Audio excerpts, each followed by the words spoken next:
ఉపన్యాస ప్రదర్శన పద్ధతి అంటే ఏంటి? ఈ ఉపన్యాస ప్రదర్శన పద్ధతిని లెక్చరర్ కమ్ డెమాన్స్ట్రేషన్ మెథడ్ అంటారు.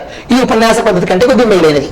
ఎందుకంటే ఉపన్యాస పద్ధతిలో మనకి ఏముండదు, టీఎల్ఎంలు ఏముండవు, కానీ ఇక్కడ ఒక బోధనోపకరణలు ఏముండవు, విద్యార్థులు యాక్టివ్ ఉండడానికి అవకాశం ఉండదు.